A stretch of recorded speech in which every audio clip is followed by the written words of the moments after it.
So I'm joined today by Welsh Under 20s captain and Dragons hot prospect Harri Ackerman. Harry, how are you? Yeah, I'm good, thanks. Yeah, slowly recovering after my injury, but yeah, I'm good. Well, first thing I just want to talk, obviously you've just come to the end, or come into the end of your first season of professional rugby. Just talk me through how this first season's been. Yeah, it's been really good.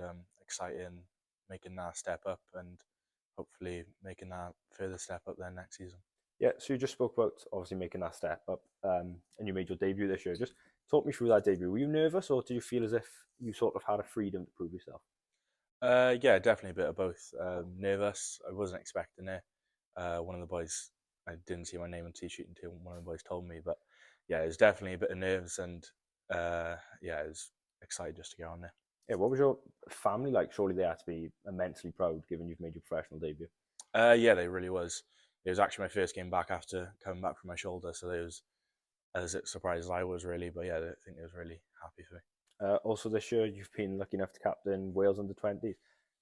First of all, how did that make you feel being named captain of that squad? Yeah, really good. It's something you dream of as a kid, and I know unfortunately, it's unfortunate circumstances for Woody. But yeah, I was happy enough to make that step up when Whiffy asked me, and happy to get a win on the first game as well. Yeah, so how did you find out you were captain? Was it a phone call or was it sort of you knew for quite a while before it was announced? Yeah, it was on the day really. Like we was going to training at I think it was like 3 o'clock, and Whiffy called me at 2 saying, "Do you want to be captain of the squad?" And I said, "Yeah," without question really. So then it was announced then later that day. Unfortunately, your Six Nations got not cut short, but you suffered quite a nasty injury against Italy. Just talk us through what happened and what was really going through your minds during that moment. So yeah, I broke both my tib and my fib, and I fractured the ankle.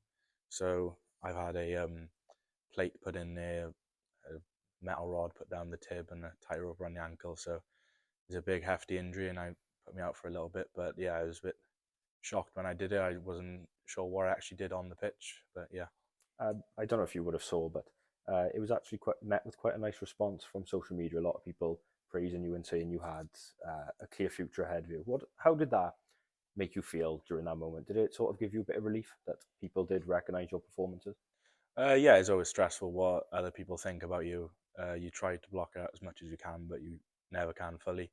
So especially when you're at moments when you are at your lows in the hospital bed, but then there are people there saying like, "Well done," and you got more ahead of you. Then it does give you a bit of encouragement then to carry on. Obviously, the Dragons must have been immensely supported during this sort of recovery journey. Just tell me, how did they support you in the initial aftermath of your injury, and how's your recovery process going? So yeah, they've been really helpful. I was in the cast for the first 2 weeks, so they would drive up from Ustrud up to my house and to give me treatment at my house. And now being back in at training is really helpful, and my recovery is going good. Just got out of the boot a couple days ago, so yeah, it's going flying to be fair. Yeah, so how is your training looking? Are you back sort of getting involved with the team, or are you more doing individual stuff? Just talk me through what your training is currently like. Yeah, so main thing is just staying on top of the gym really at the moment and conditioning, but I'm really trying to learn walking mechanics again, really with my foot, and then just building up that strength before I can really go into training, whether that's light skills or with the team. Yeah, like you just said, learning sort of those walking mechanics. Do you feel like this setback could drive you further on, or do you feel like you might be a bit tentative coming back into your turn to get injured again? Um, I think there's a confidence aspect to it, but I don't think they'd let me play until I am fully confident, and I shouldn't be on that pitch if I'm not confident in my body. But yeah, hopefully with this timeout now, I can focus on other aspects, maybe get myself bigger, better at other things in the game now. Well, speaking about confidence, you've recently put pen to paper on a new deal with the Dragons. Do you see a potential project for success there in the future?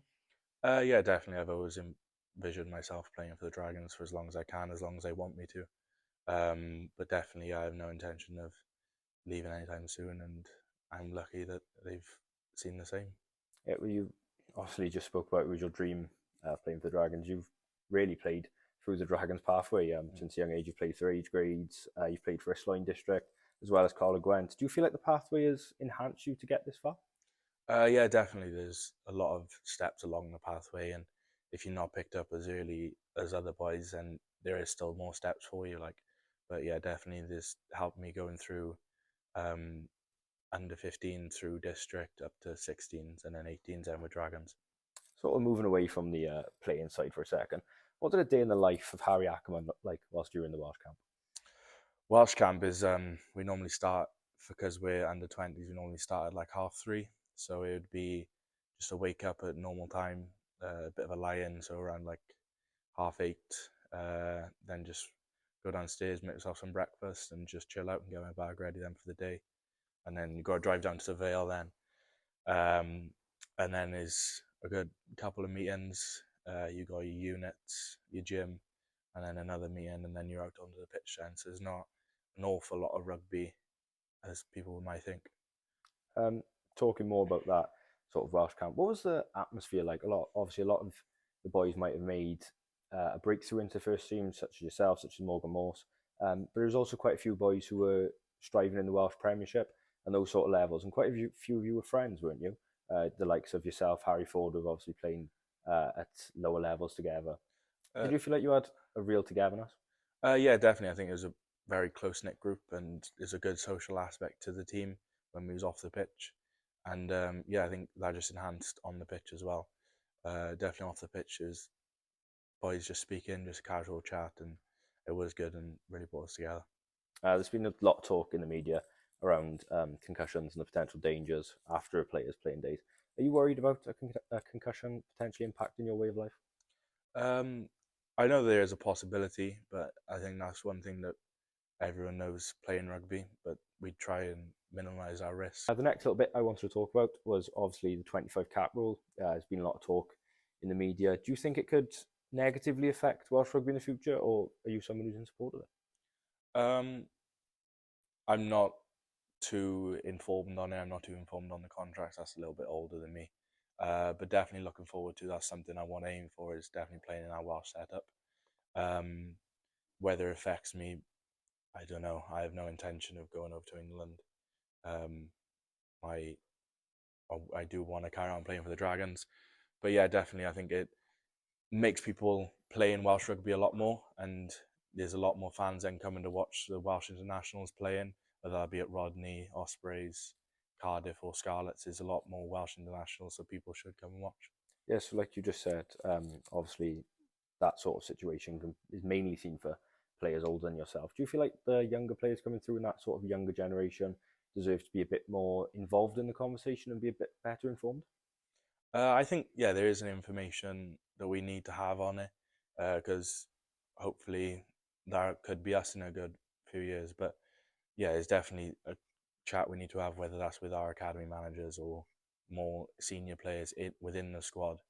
And yeah, hopefully it can pan out then a little bit better. So looking more towards your sort of younger career, although you are quite new into your career, we're back at your boyhood club of Newbridge RFC. What's it like coming back here as a professional player? Yeah, it's good. They don't really treat me any different. Still just the same. So it's very nice. There's a lot of the boys here that I still play rugby with now, and there's a lot of boys I used to play rugby with then when I was a kid. So it was really nice. Yeah, so obviously this, and you've played quite a bit for Newport RFC. Do you feel like coming back to places like this does leave you in sort of you sort of admire what you've been through playing at those lower levels to enable you to play at that higher level? Yeah, definitely. I think that's something you miss sometimes when you're just so focused on what you can achieve is what you have achieved. And I've really enjoyed my time here at Newbridge and what I've been doing at Newport then recently. So it's nice to come back, see all my mates, see all the other boys then, and yeah, it is nice sometimes to look back on what I achieved when I was in the minis and juniors here. Something a lot of people might not know is you also played a bit of rugby league back in the day. Was there ever a thought to switch that side of the game, or was it simply just a way of keeping fit over the summer? Yeah, definitely that's how I started.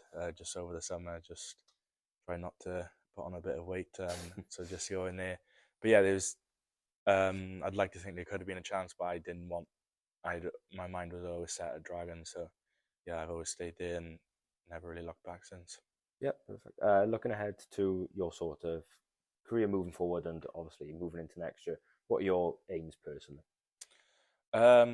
First aim is to get back fit, whether that be sooner or later in the rehab plan, and then hopefully play for Dragons as much as I can. I think I'm on 5 at the moment. 5 appearances, so hopefully try and push that up a little bit more next season. We saw a lot of younger players involved in the Welsh setup this year. Is that something you were quietly keeping in the back of your head, that you could potentially be in that next crop of talent to come through? Hopefully, everyone can hope, whether it comes true or not. I know there's a lot of competition in centres for older than me, so I need to just stay working on myself at Dragons, and hopefully, if I keep on improving, I might be where I go. Well, thank you for taking the time to sit with me today, and I wish you all the best. Thank you very much.